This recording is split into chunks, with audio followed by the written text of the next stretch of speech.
Hi, I'm Mark Waldman. I'm with Simulations Plus. The work here was mainly done by Robert Grachkovich, who's based in Lancaster and couldn't be here today. And actually, what happened was a few months ago, Robert gives me a call. I live in San Diego. I work for Simulations Plus. And he says, Marvin, I just submitted results for this pKa challenge using our pKa model. And of course, I expect we're going to win or at least be near the top. So, but I'm too busy to come to Lancaster. I mean, to come to San Diego to give the talk on it. So can you do it for me once the results are announced? Okay, sure. So we wind up actually coming in second. So I'm going to talk about our pKa model, and I'm going to analyze some of the specific results on how we did on some of these molecules. Actually, the ones that we didn't do so well by our standards. So this is not a quantum talk, although we do have some quantum descriptors that we use. This is a machine learning model. And the way it works is that we recognize the ionization centers of the protonated and the deprotonated species. And we calculate around 130 atomic descriptors representing the atom in its local environment in both a protonated and deprotonated form. And a subset of those descriptors, depending on what kind of neural network it is. So among those descriptors, we feed a set of those atomic descriptors into a neural network model, and we predict the micro-pKas for this particular transition. And then if there's multiple microstates associated with a macrostate, we then thermodynamically average the various micro-pKas to predict the macro-pKa. So this model consists of actually 10 submodels. It's described in this paper that came out in JCIM in 2014. Robert is the first author. It represents a collaboration between Simulations Plus and Bayer Pharmaceuticals in Germany. And so the model consists of 10 neural network models representing 10 different kinds of chemical functional groups that are listed here: hydroxy acids, amides, thioacids, aromatic nitrogens, amines, and so on. So the software first identifies what kind of ionization center a given atom belongs to, and then it uses the neural network model associated with that ionization center to calculate the micro-pKa for the given macro state. And then it does that for all the microstates of a given macro state. And I'll show you some examples of that. Thermodynamically averages them to produce a macro-pKa. So for example, in this example here, this nitrogen is a certain kind of nitrogen, feeds into the neural network, its atomic descriptors, and we calculate the micro-pKa associated with the protonating that nitrogen. This nitrogen has a different set of atomic descriptors. It's in a different local environment.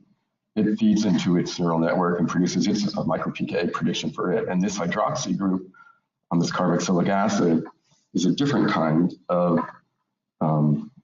feeds into a different neural network. It's a hydroxy acid. We calculate its atomic descriptors, and it produces a micro-pKa associated with that. And then all three of these micro-pKas get thermodynamically averaged to produce a macro-pKa for, let us say, protonating or deprotonating the state. And actually, each of these neural networks is an ensemble of neural networks. Each one of these is actually an ensemble of 33 neural networks. We prefer to use neural network ensembles. We've had good experience with them, good results with them. So each of these neural networks are actually consisting of 33 neural networks associated with, again, and then 10 times that for each one of these 10 chemical functional groups. And the neural networks produce a micro-pKa, which are then averaged out thermodynamically to produce a macro-pKa. The model was trained on over 10,000 pKa values from public sources.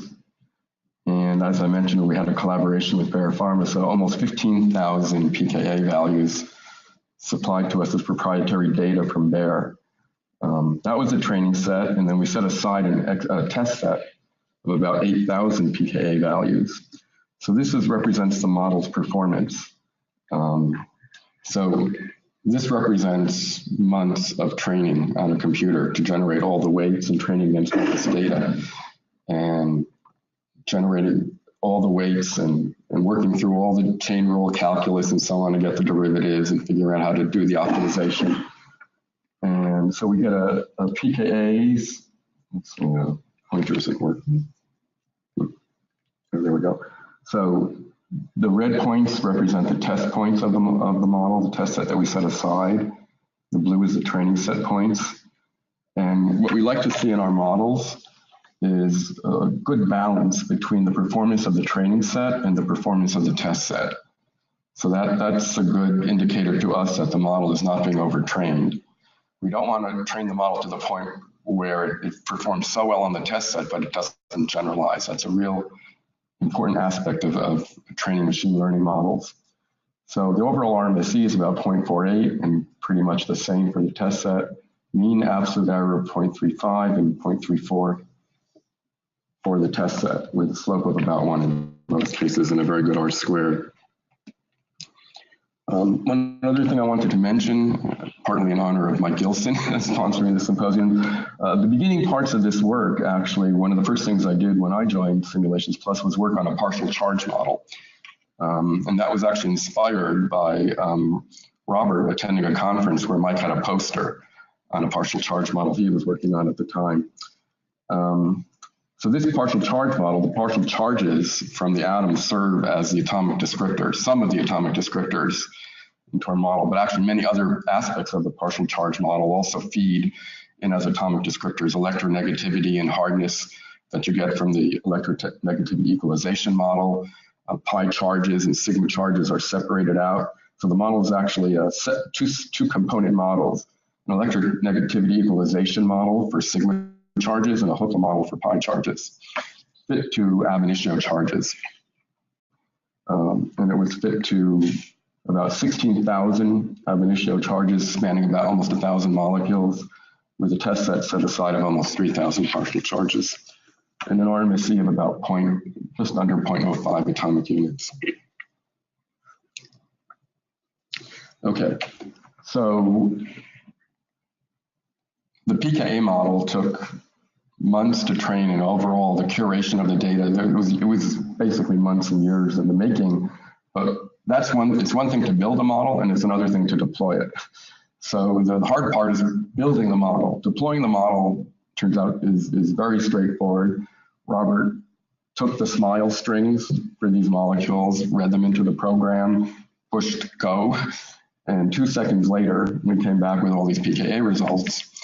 And actually those 2 seconds also include calculating 145 other properties and about 400 molecular descriptors, such as solubility and log P and log D and toxicities and various other things.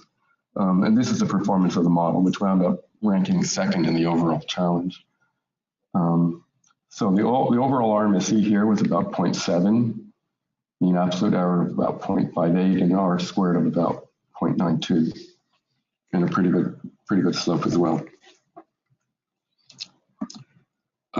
If we look at the largest deviations, well, we like to see that sort of misery loves company, right? So where we deviated the most, this was the worst deviation, the challenge predictions were just like all over the place. So this was a hard molecule to do,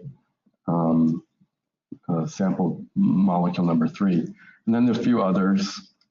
This one also was a little hard, and then again, these predictions are just all over the place. And the other, so I'm just showing you the outliers that were more than 1 pKa unit off. And these were two more, numbers 20 and 21. So we decided to take a look a little bit closer as to what was going on with the largest deviations. So this was sample molecule 3. The deviation was almost 2 pKa units. We predicted close to 9, and the experimental pKa was 7. We will point out this was with the UV metric method and the Shedlovsky extrapolation. So maybe there's a little bit of uncertainty in this measurement. And this was kind of an interesting molecule. this transition actually is a mixed transition. So you see it's important to realize that when you have these multiprotic species, that often the transition is not just a single, represents a single microstate dominating. Here you see almost roughly an even mixture, 60 to 40, of either one of these nitrogens can protonate. This was not the pKa that was measured. In this case, it was this one. So we went back and we looked into the training set to try to, with machine learning models, the first thing you wonder about is, what is the basis for which the model is making this prediction? So we went back to our training set and I did a substructure search where I entered in this scaffold of the 5-membered ring with this amide attached to it. I wasn't actually really expecting to find anything, but somewhat to my surprise, we actually did find there's about 8 or 9 molecules in our training set having this scaffold, which helps to sort of a little bit explain what happened. In this scaffold, you have the 5-membered ring attached to an amide, but in every single case in the training set, there was a sulfonamide attached to it as well. And what happens in that case is when this molecule dissociates, it's a mixture. A good chunk of the dissociation is deprotonation of the sulfonamide, and some of it is the deprotonation of the amide nitrogen. And so the model got a little confused, it would seem, as to figuring out how much of it, what portion of what was measured, the measured pKa's ranged from 5 to 9, and what portion of that got contributed from the acidic amide nitrogen versus the sulfonamide nitrogen. And apparently it just couldn't quite separate that out. 3 minutes. Yeah, we're fine. Okay. And then the next molecule that I want to talk about a little bit is molecule number 10. And this was this diamide with 2 aromatic rings on each end. And looking for this, didn't find much of anything similar in the data set. The only cases I found of 2 amides like this were basically peptides, nothing with aromatic rings. So the model didn't really have a lot to learn from here. And we will point out that there is, again, some contribution from both, from 2 microstates, a little bit from this other microstate. And again, there may be some suspect aspect to the experimental value itself because it was done with this extrapolation method. And finally, the next one other large outlier, somewhat large outlier, was molecule 21, again measured with the extrapolation method. And again, this one also shows the illustration of multiple microstates contributing to the measured pKa. So as you're approaching this problem quantum mechanically or more rigorously with rigorous physics, it's important to realize that you can't just look at one microstate. This problem grows, if you have a lot of multiprotic species, this problem grows exponentially with microstates. So it's really a challenging problem for quantum mechanics to deal with the combinatorics here as you get lots and lots of ionizable groups in your molecule. And that's all I have to say about this. Thank you very much.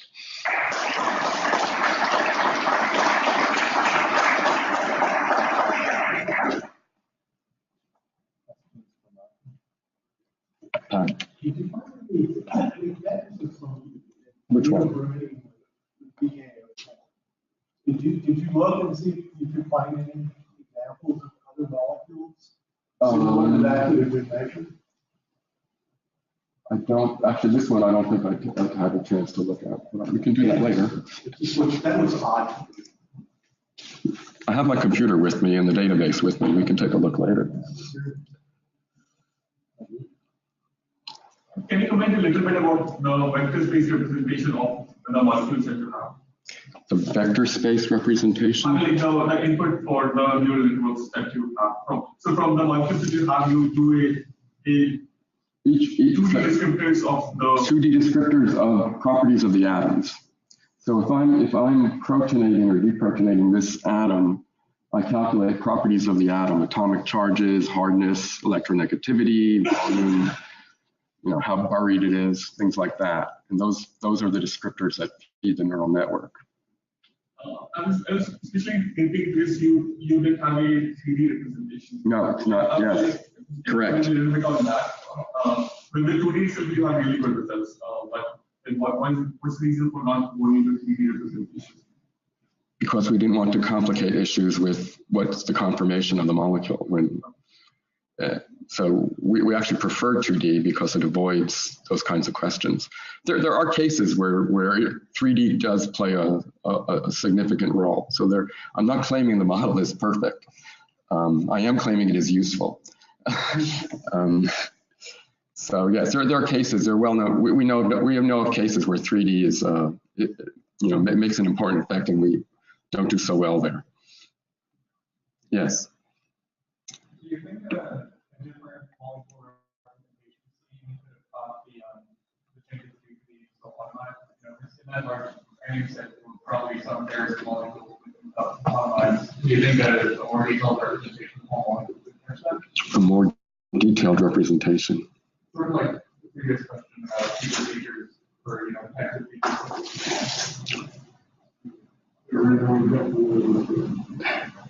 Well, I mean, certainly we have examples of sulfonamides in the training set other than these molecules. So yeah, we would have hoped that it would have learned enough about all the other sulfonamides to figure out what was going on here, but it didn't, apparently.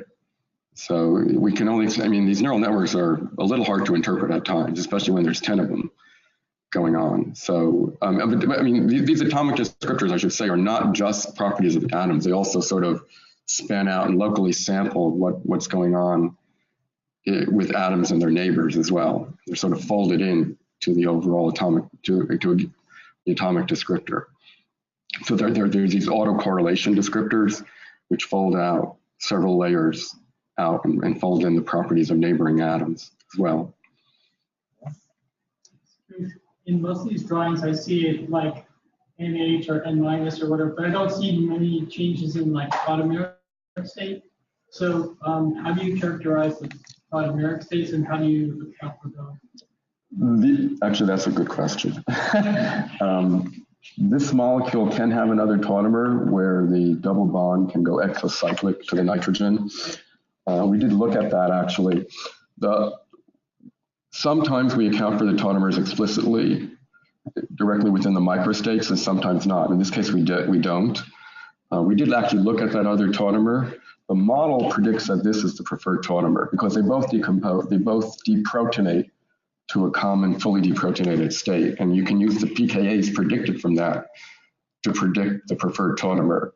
And actually, we've been fairly successful in those cases. In this case, the model predicts that this is the preferred tautomer. The pKa associated, actually that's not what I want to show you. So the pKa associated with the tautomer, which is the double bond here, actually has a lower pKa. So if we had taken that tautomer and taken its pKa's and then averaged that in, we would have lowered the pKa. That was being a little unfair, we thought, because that's not what you would do out of the box. So Robert just ran this out of the box and just said, I'm just going to say what we predict based on the tautomer you supplied us. But yes, if you use the other tautomer and calculate it, the pKa is lower. And then if you say, well, I should average out the two, then you would get somewhat closer to the experiment. But it's not as low as 7. It's about 8 some. It's a low 8 value. You would, yes. We started a project some time ago on trying to develop a tautomer independent model, but priorities dictated we had to go elsewhere. We didn't get a chance to complete it. It's a typical, very difficult problem. Well, I think that concludes our time for the presentations. I think you should feel free to ask more questions of all our speakers this afternoon. Now we're going to a poster session and I think a very optimistic hope for sunset. It won't stay up. It won't stay up. Right. So, I'd like to let's call our speakers and move on to our poster session.